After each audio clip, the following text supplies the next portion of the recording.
Bon, merci beaucoup. Tu me donnes le signal, toi.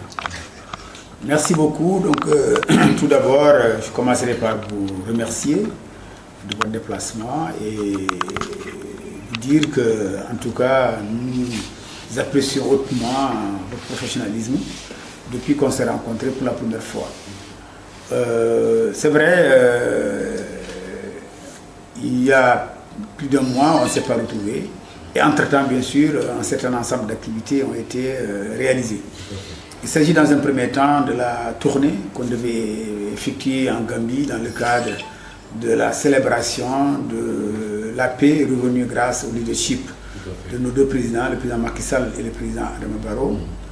Ensuite, cet événement a connu un succès éclatant d'un point de vue de son organisation, d'un point de vue de sa réalisation. Et vraiment, en Gambie, nos répondants, tels que le mouvement Andafarat Macky Sall de la Gambie, avec le professeur Ndiaye, ont connu un succès éclatant. D'ailleurs, à l'occasion du meeting qu'ils ont organisé, c'est le ministre chargé de la Santé qui a présidé le meeting. Alors vraiment, ça a été un grand moment. Mais malheureusement, parce qu'effectivement, il y a un mai, au retour, une de nos voitures a fait un accident. Où nous avons perdu deux de nos sœurs, donc nous prions sur que Allah subhanahu wa ta'ala les accueille dans son paradis. Bon, d'un point de vue des objectifs, je pense que les objectifs ont été atteints. S'il n'y avait pas cette tache noire-là, on dirait qu'on a réussi à 100%. Parce qu'on estime que ce qui s'est passé en Gambie, la victoire obtenue par nos deux présidents est une victoire d'une grande portée, historique d'abord, mais surtout d'une grande portée diplomatique. Et par conséquent, des retombées économiques et sociales sont là, la perspective d'une paix définitive en Casamance, les retrouvailles entre les peuples gambiens et les peuples sénégalais pour une Sénégambie des peuples. Bon, demain, et peut-être même déjà en cours, la mise en place de la construction des ponts, qui sera ce lien ombilical qui va relier notre peuple avec celui de la Gambie. Nous pensons que tout cela augure d'un avenir radieux entre ces deux peuples et ces deux pays, surtout que la visite présidentielle d'Adama Barrow au Sénégal a montré les nombreux accords, les nombreuses convergences entre le Sénégal et la Gambie, particulièrement entre le président Macky Sall et le président Adama Barrow. Mais en même temps, nous avions aussi notre projet qui est d'inscrire 1 million de Sénégalais sur les listes électorales, de les accompagner, de les amener à partir, à prendre en charge cette activité-là, à s'impliquer. Et je pense que pour l'essentiel, aujourd'hui, nous pouvons dire que nous sommes à plus de 75% de cet objectif-là.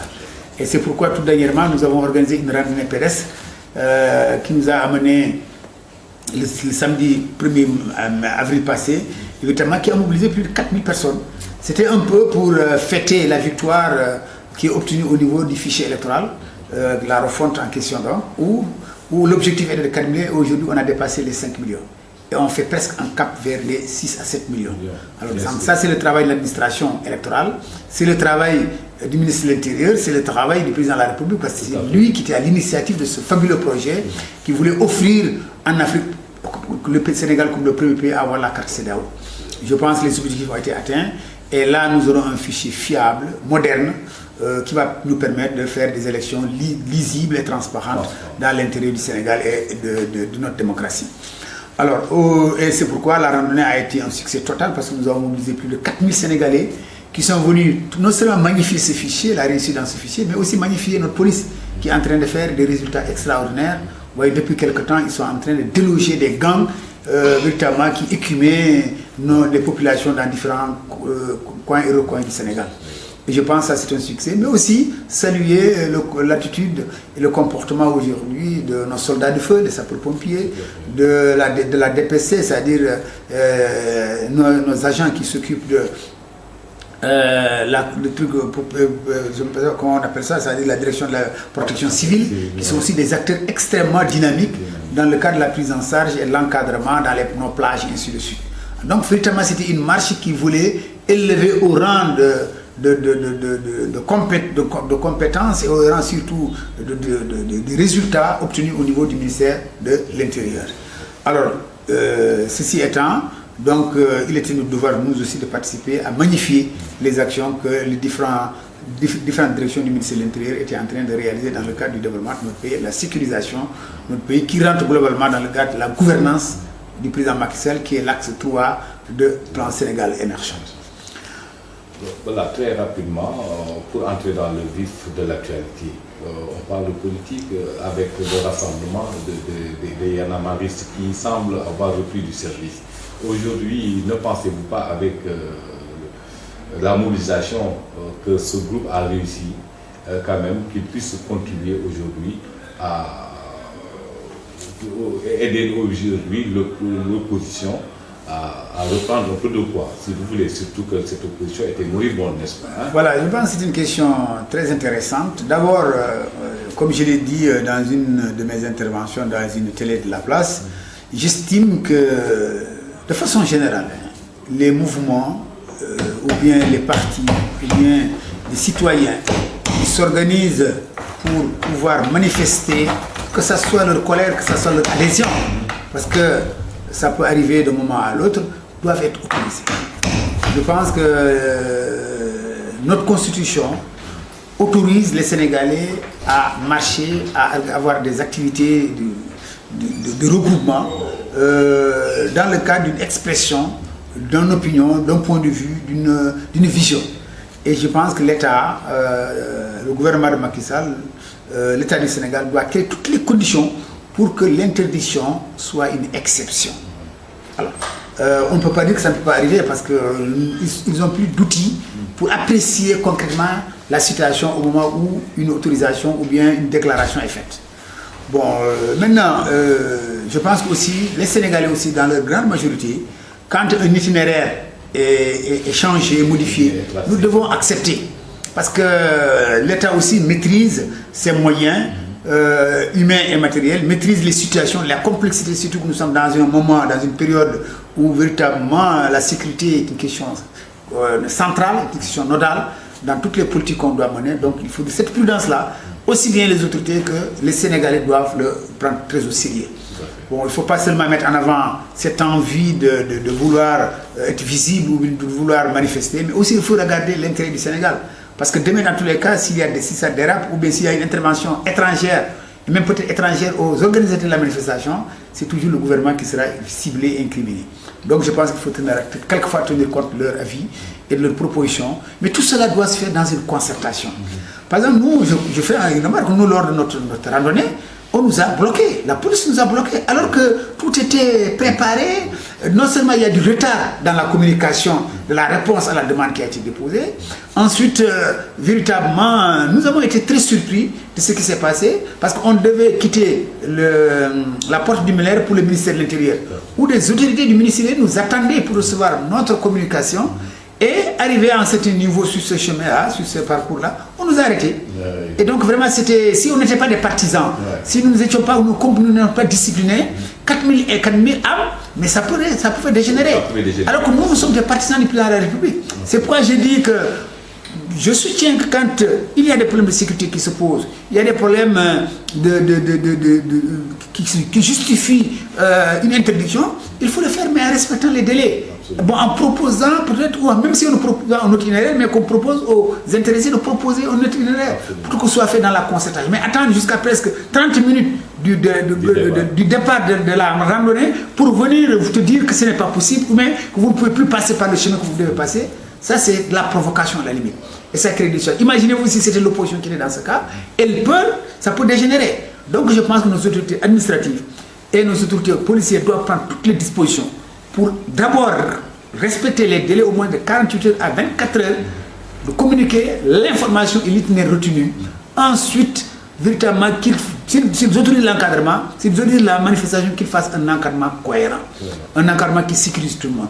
Je pense que la manif de Y'en a marre a bénéficié quand même d'un encadrement suffisant, même exceptionnel. Et je pense qu'il faudrait que les gens pensent à répéter ces choses-là, à autoriser, à laisser les Sénégalais exprimer leurs sentiments. Alors, moi c'est ma position, je respecte les autres, mais je veux aussi que les gens respectent notre administration quand une décision est prise, surtout qui cherche à améliorer ou à régler des problèmes liés à des questions de sécurité, il faudrait que ce soit l'opposition, que ce soit les partisans de la République, les partisans du président Macky Sall, doivent respecter. Moi, le constat, ce que j'ai dit, c'est que je suis heureux qu'on m'arrête. Parce que, comme ce n'est pas légal, le parcours que je voulais emprunter n'est pas légal, qu'on m'arrête, c'est une leçon. C'est une leçon, ça veut dire qu'on n'a pas regardé est-ce que je suis partisan ou pas, on a regardé la loi et on l'a appliquée. Ce que j'ai beaucoup apprécié, et je l'ai respecté, parce que tout simplement mon devoir de respecter les lois de ma République. Maintenant, il y en a marre, il y a deux aspects dans la question. Je pense que ce que révèle d'abord l'attitude et le comportement Y'en a marre, c'est que Y'en a marre, en un certain moment, était partisan du changement avec le président Macky Sall. Alors aujourd'hui, il est sur une position de rebelle par rapport à tout ce qu'a fait, à ce que nous faisons, ce que le gouvernement fait. Je pense d'abord la première leçon moi, que je tire, c'est que Y'en a marre a été très mal géré depuis que nous sommes arrivés au pouvoir. Ça, c'est la première remarque. La deuxième remarque, c'est que comme Y'en a marre a été mal géré, Y'en a marre, aujourd'hui, quand on regarde les revendications qu'il pose, bon, il n'y a presque pas de revendication cohérente. Il n'y a pas de revendication cohérente. Moi, je ne vois pas concrètement des problèmes qu'il pose. Une plateforme véritablement, voilà. Alors, autour de laquelle une plateforme vraiment qui peut porter une appréciation sur ce qui se fait. Alors, c'est plus des critiques générales, c'est plus au retour à peut-être une situation qui est plus subjective qu'objective. Par exemple, il y a des gens qui sont emprisonnés, peut-être ce sont leurs amis, bon, il fallait qu'ils manifestent, il fallait qu'ils se battent. Même si je reconnais que les temps passés, ils commençaient déjà à parler. Mais surtout, je pense que ce qui a mis de l'huile au feu, c'est le fait qu'on ait arrêté leurs amis. Alors, ça c'est le premier aspect. Donc pour moi, il n'y a pas une plateforme cohérente, revendicative, ou qui pose des problèmes et qui fait des esquisses de propositions de solutions. Parce que aussi quand on va s'inscrire, et c'est pourquoi quelquefois moi je dis que Y'en a marre prend des élans, au lieu d'être un mouvement citoyen, devient un mouvement politique. Et ça pose beaucoup de problèmes. Alors ça c'est la première chose. Mais ils sont libres de partir d'un mouvement citoyen pour un mouvement politique, ils sont libres. Et c'est pourquoi moi je pense que c'est une remarque seulement que moi j'ai fait, je ne critique pas. C'est le choix. Mais surtout, ce que je n'ai pas compris, et là aussi pour moi c'est une autre contradiction, c'est que Y'en a marre a beaucoup parlé de ce qui s'est passé en 2012, a beaucoup parlé même des morts de 2012. Mais je me suis rendu compte qu'à l'occasion de cette mobilisation, ils ont manifesté avec des gens qui étaient hier les bourreaux de ces morts. Hein, des gens qui ont les mains tachées de sang. Hein? C'est avec ces gens qu'ils ont organisé la manifestation. Les militants du PDS. Hein? Et tout ce qui était autour de ces gens-là. Donc moi j'ai un problème. Parce que quand même, quand on veut être un citoyen véritablement qui se dit que moi j'ai ma parole, je la respecte, j'ai mon projet, je le respecte, mais quand même, si on évoque les morts d'hier et qu'on manifeste aujourd'hui avec les bourreaux d'hier, j'ai un problème. C'est pourquoi j'appelle Y'en a marre à la raison, à mieux comprendre que tout n'est pas réglé au Sénégal. Il y a des difficultés, il y a des problèmes, ça c'est évident. Mais il vaut mieux se mettre à la disposition, se mettre à la table pour discuter. S'ils ont des propositions à faire, qu'ils le fassent au gouvernement, qu'ils le fassent aux différents ministères, qu'ils le fassent au président de la République.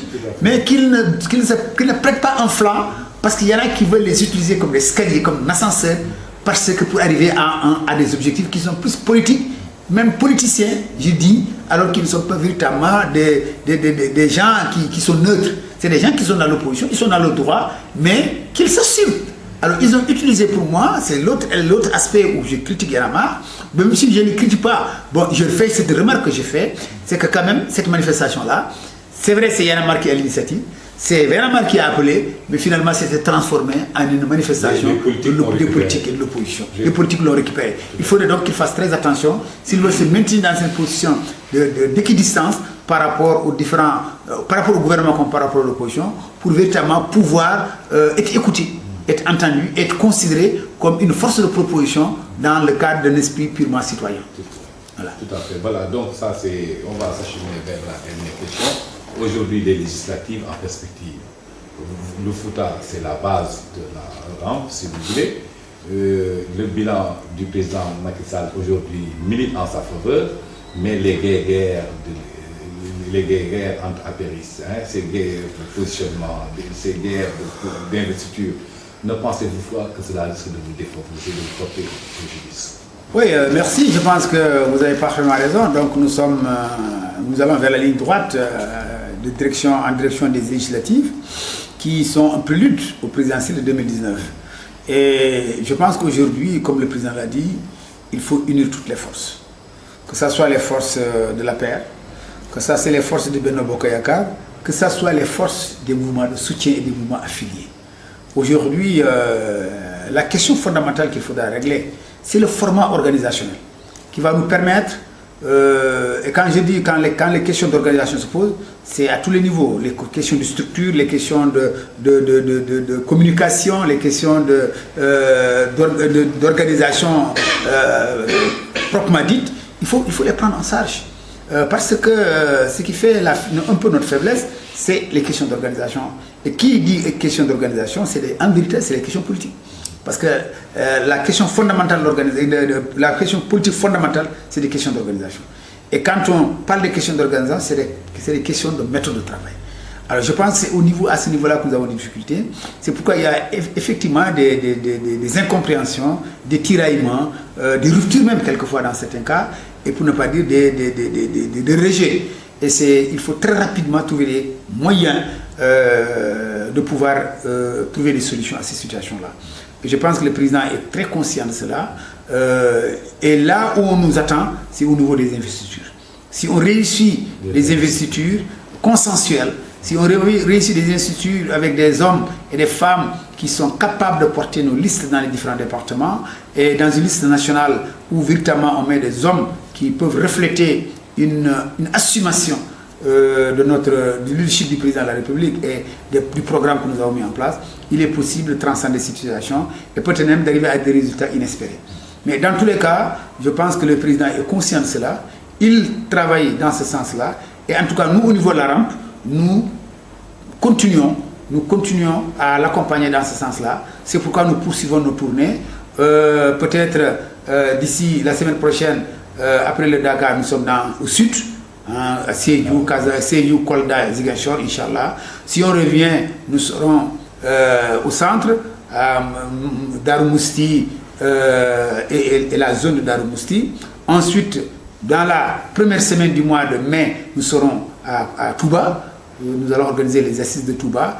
Et avant même, peut-être, nous allons organiser aussi les assises de Thiès. Alors, parce que nous estimons que nous devons participer à la construction de ces retrouvailles-là pour davantage préparer les conditions les plus favorables pour des investitures apaisées.